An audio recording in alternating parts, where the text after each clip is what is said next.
How y'all doing? My name is Jim Kelly, drummer for the Spo-its. I love good cold beer, good cigar, pussy. I love the fucking Spo-its. It's a wrap. I want to smoke, but I can't. Hey, Blondie. Hey, how you doing?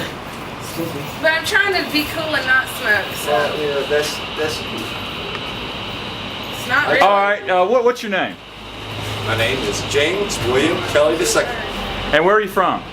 Savannah, Georgia. Savannah, Georgia. And what are some of the jobs you've had over the years? Starting with you getting out of high school, what jobs have you had over the years? For the first thing that I did when I got out of high school, I joined the United States Marine Corps from 1981 to 1985. And what was your job? I was in 3rd Battalion, 4th Marines, Special Forces, Forward Observer, and Sniper. All right. And you came to some kind of an end, a parting of the ways with the Marine Corps, did you not? Yes, I did. They told me what they wanted me to do, and obviously I had a problem with what they wanted me to do and what I wanted to do. What I wanted to do was hang out on the beaches of Honolulu and handing out rafts to officers' children for the next 20 years, but they decided, the glorious Marine Corps decided no, they wanted me to continue to shoot at people. I was having a really good time traveling to foreign countries, meeting interesting people and killing them, but I actually wanted to try to learn something, and it wasn't happening. So they said, you either do this or you do that. So I said, I want to do that. And they said, well, get the fuck out. So I got the fuck out. There wasn't any drinking involved with this? Large amounts of drinking, large amounts of... At that time, there was no piss test. Would you? That we went to Panama to evacuate American citizens. And I remember the best shot that I ever had to an individual besides taking his life. We had to I was in charge of taking charge of a bridge, and there was this lone soldier there, and I thought long and hard about it, and everything was going really good and really well for about a week, and this son of a bitch decided to show up at this bridge. So I decided, and it took a long time, I was like, well, I don't need to really kill him, but I need to scare the shit out of him. So I took a shot at about 1,000 yards while he's sitting there leaning on a bridge, a cement bridge, having a cigarette, and I popped my cap to his right. He blasted next to him. I swear I could still see the piss running down his leg as he ran away. And I'm thinking to myself, somebody was praying for your ass. Somebody sent Jim Kelly to not kill you. All this, That's the perfect place. all this money, right here. All this money that our government has spent on us, and we were on a training mission. So you got to understand, between Paris Island and infantry training school and going through recon indoctrination program, and you get all through this and you get in the fleet and you finally get your mission. And I remember being in a tree stand, just waiting, and I hear a psst. I'm like a psst, and I look down, and there's this old mama sign with a wheelbarrow of liquor and beer on ice, and we used to call them bush bunnies, 3 or 4 bush bunnies. And I'm looking down, I'm like, hi. She's like, oh, you my #1 Marine, come down. I was like, mama sign, you.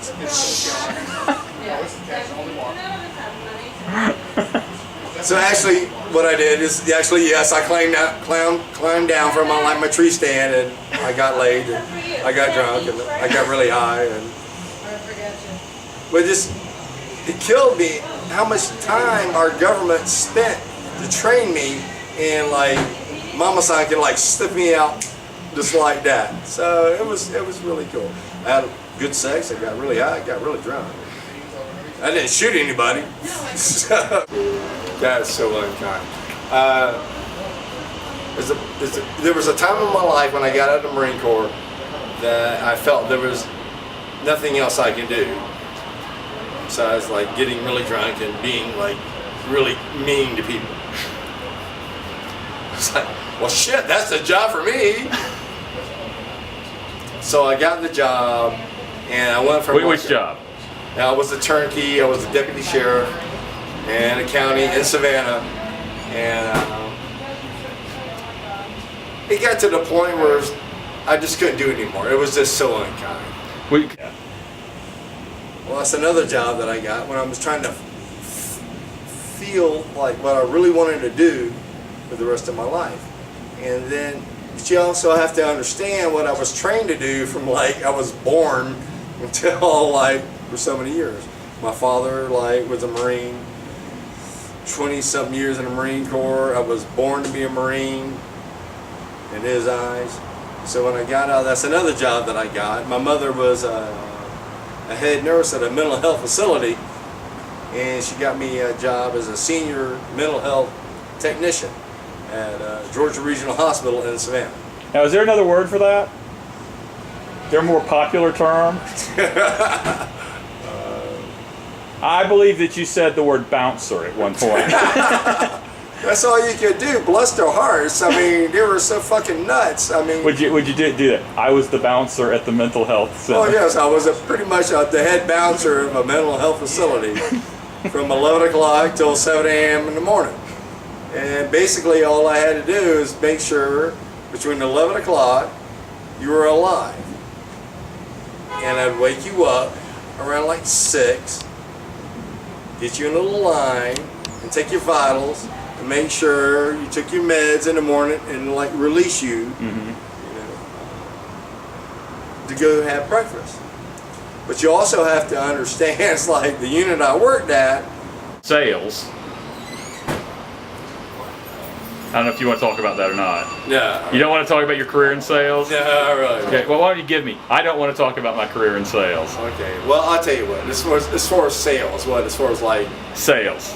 illegal substances. I didn't say anything. I was just saying sales. Yeah. I had a really brief part in my life that I needed to make a lot of money, and I would get like 100 hits of LSD for like $100, and I could charge like $5 a hit to $10 to $20 a hit. So that went really well for a while until my girlfriends and me started losing our minds. When you start dropping like 10 hits of LSD at a time, yeah, it gets kind of squirrely. The sex is great, but when you start seeing shit looks like Disney, it's like, wow, it's time to stop doing LSD. So that was my brief history of drug dealing. It was good, it was fun. After the Marine Corps, when I got back, I went back home in Savannah, Georgia, and excuse me, and I remember there was a couple of guys playing some music, and they had a guitar and a bass, and they had like this little keyboard thing they were trying to do for like rhythm. I was like, you guys sounding good, except you have no soul. This sucks with the keyboard. And they were like, well, fuck, Jim, if you think you can do any better, get some drums. I was like, okay. And I Frankenstein like a little drum kit and pretty much taught myself how to play drums. And wow, and from there, I was just having a good time. What was the name of that band? That band was Social Shock. Okay. And the local scene at that time in Savannah was like really good, and I kept hanging around and playing different music with different bands and trying to find my niche. And then I found the Spo-its, J-Mel Tidies. And when I went down to a basement of some place there, they were like doing something, and it sounded just so. It sounded like bitches. I was like, you guys suck, you need a drummer. And I think that's the whole thing with the underground at that time, the underground or the movement of music in Savannah at that time. And I believe, I really can't remember when I actually met you, but I remember you were doing, Scott was doing, you were doing spoken word, and you needed some rhythm for it. And it just started, just like, you know, just rhythm. Give a little rhythm to, for you so you could like do your thing. And then, fuck, it has like evolved so much, it's like scary to me. It really is. It's like, you people just don't understand where it started from. And I really think you really need to have a little bit more fucking appreciation where the Spo-it started from and where we are now. Jason was just, it's just it was such in the early days of the Spo-its, and it gives me, I just got like goosebumps right now. I miss him so much. I love him so much, and he's just, to me, he was, as far as guitar and lyrics, he was just incredible. You know, and that's all I can say. Describe his guitar style.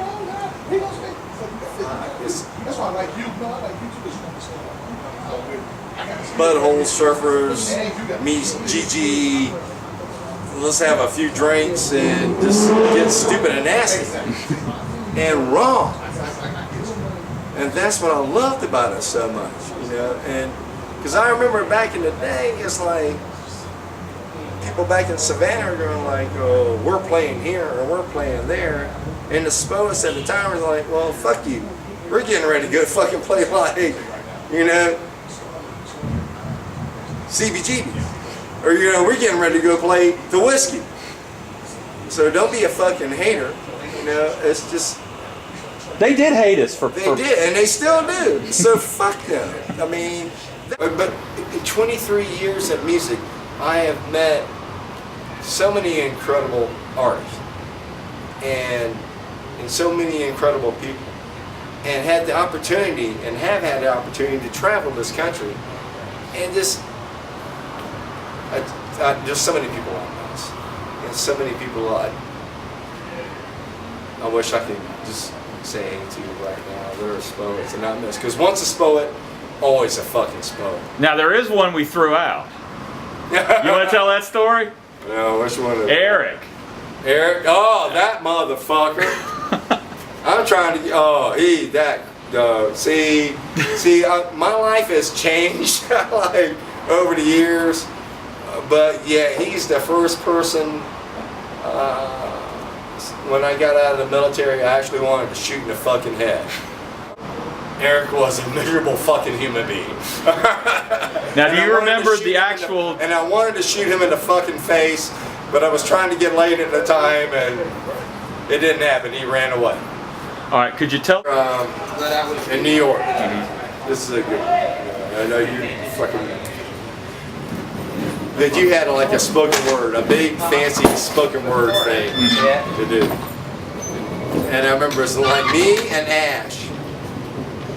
And we found somewhere, first of all, when we get there, I remember you were doing something, and I remember it was like Ash and I, or me and Ash, looking down the street, and they were doing like a porn movie right down the street. It was like, fuck, this chick's right across the alley, yeah, in the building, the next building over. Right here. And I remember after that, walking down the street, because you were doing your thing, and we found like a place to serve margaritas. Do you remember this? I remember this. Very distinctly. And you're trying so hard. I remember this, they found her like from the South, and we were here, we were getting ready to play music and getting hammered with margaritas. And you were trying so hard to do your thing as far as spoken word and poetry.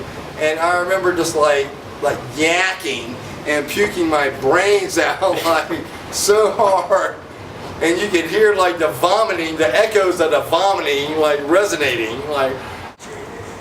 This man and our poor departed Big Andy. Yeah, he's dead. Andy's dead. Andy's dead. Big Eater's dead. Got into the free margaritas, or the all-you-can-drink margaritas at the Mexican restaurant. Come in. Andy starts doing his poetry about butchering animals. which he described, which is the only poetry is just describing in extreme, extraordinary detail the proper way to butcher a cow. And all these little vegan motherfuckers are sitting there for my poetry reading and just getting green and sick. And then you, it was hot, and you were wearing only the boxer shorts, and you pass out in the doorway to the only bathroom, and all these little gay guys are stepping over your ass and giggling. Your motherfucking butt sitting up there like a rump roast, ready for some flamethrower to jump on you. And I'm sitting there, get it. Yeah.